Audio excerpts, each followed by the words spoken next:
Hey guys, what is up? This is Mr. A. Crizzy here, and welcome back to another movie review.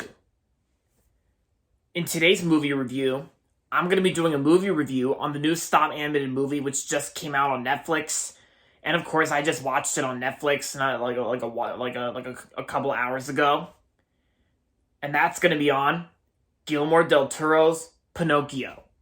Yep, yeah, Guillermo del Toro's take on Pinocchio. All right. Anyway, so in this Pinocchio adaptation, this adaptation of Pinocchio is worked on and directed by Guillermo del Toro, and so in this movie we follow, of course, Geppetto. And speaking of which, this version of Pinocchio actually takes place during a war. So at the beginning of this movie, we follow Geppetto, who had a son named Carlo.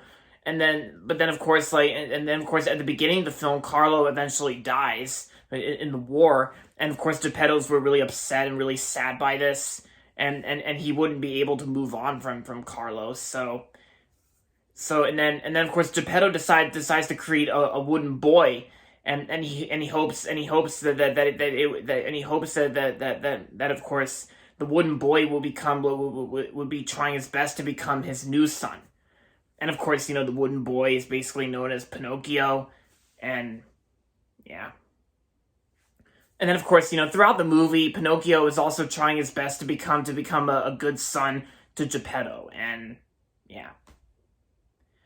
So when I first heard about this movie that it was coming out on Netflix, I actually thought it looked even better than Disney's live action remake of Pinocchio, which came out in September by Robert Zemeckis and Tom Hanks.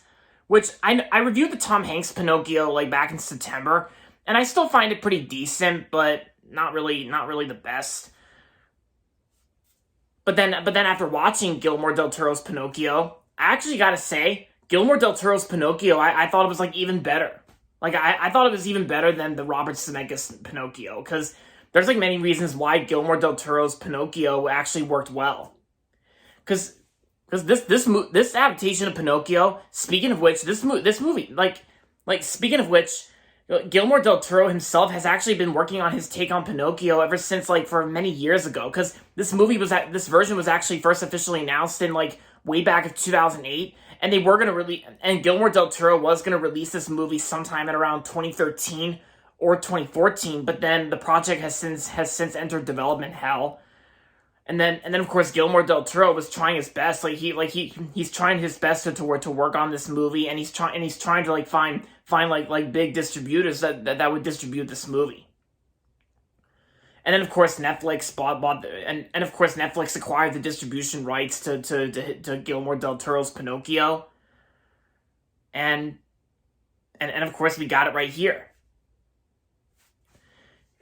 And next, let's get on with the reasons on why Guillermo del Toro's Pinocchio works well. Because it's like how this movie was actually this animated movie is also a stop animated movie as well. Because this movie's actually based off. This movie's kind of this movie has some stop animation, and there's many differences compared to the Disney live action remake. Because the cricket is actually known as Sebastian J. Cricket in this version, Sebastian J. Cricket. And Ewan McGregor actually does the voice of him. And I think Ewan McGregor's voice performance as Sebastian Cricket, I thought he did a great job.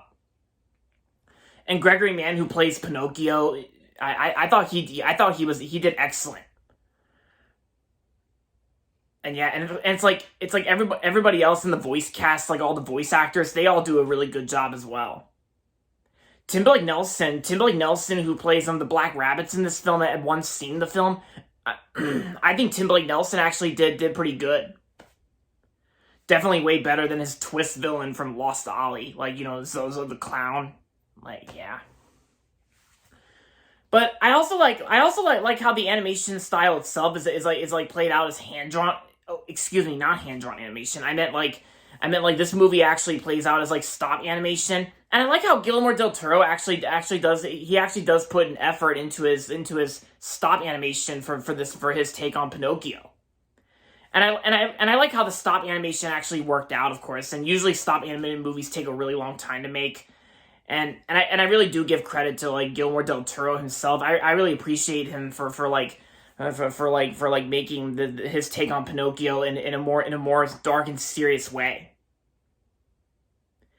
And of course, in this version, Geppetto actually does not have pets either. Like, he doesn't have any companions, or like, he doesn't have any pets in this version, unlike Disney's animated and live action version. Yeah, because it's like Geppetto's been drinking alcohol, and it's like he's suffering from a lot ever since he lost his son Carlo at the beginning of the film. And I also like the character design on the 2022 Guillermo del Toro Pinocchio. I also like Pinocchio's design here, because it's basically played out as like a wooden boy, and like and even some people on the internet even thought that this version of Pinocchio even himself even looked like Spud from Bob the Builder. Yeah. And of course, Guillermo del Toro's Pinocchio is also kind of a sort of a musical as well. Like, it had some songs that were cut out, and yeah, even the music score, I thought it was very nice. And yeah, and plus, I know last month this movie even got a theatrical release in select movie theaters when it first came out in select movie theaters last month, and now last Friday, December 9th, it just got released on Netflix. And yeah, and I really do appreciate how this take on Pinocchio was actually more of a dark, serious route. Yeah, because it doesn't even feel like a kids movie at all. It just feels more like an adult style movie that's actually PG rated. And of course, like the main focus for this movie was actually not Pinocchio wishing to become a real boy, because in this version we actually follow Pinocchio as he's trying his best to become a better son, and to like Geppetto. Yeah, and that's one difference about this, and because it's like we've seen like a whole lot of Pinocchio adaptations. Like I remember there's one with Jonathan Taylor Thomas which came out in the 90s, and there was even one that was there was even another Pinocchio film that came out in 2020, and that even got nominated for an Oscar. And plus, speaking of awards, I just saw earlier today while I was working, while I was on lunch break, I saw that Guillermo del Toro's Pinocchio even got a Golden Globe nomination for Best Animated Feature Film. Yeah. And I'm glad Guillermo del Toro's Pinocchio got nominated for a Golden Globe for Best Animated Feature Film. But we know it's probably not going to win. Not even the A24 film Marcel the Shell with Shoes On. I mean, I love Marcel the Shell, but I know Pixar and Disney's always the winners. So because the Pixar film Turning Red, it got a Golden Globe nomination, and you know what that means. I'm predicting Turning Red will win the Golden Globe. I could be proven wrong, but you guys know what I mean. So yeah. So overall, Guillermo del Toro's Pinocchio was incredible, fantastic, and amazing. And I'm going to give Guillermo del Toro's Pinocchio 5 out of 5 stars. I enjoyed it a lot better than Robert Zemeckis' version from Disney. I mean, like I said, the Robert Zemeckis Pinocchio, it was pretty decent, but not really great, and it's not really the best. But this one I actually enjoyed a lot better. Yeah, and if you have Netflix and if you haven't seen Guillermo del Toro's Pinocchio yet, then I recommend giving this one a watch. And there you have it, guys. That's going to be it for my movie review on Guillermo del Toro's Pinocchio. And that's going to be it for this video, so make sure to give this video a thumbs up and subscribe to my channel if you haven't yet.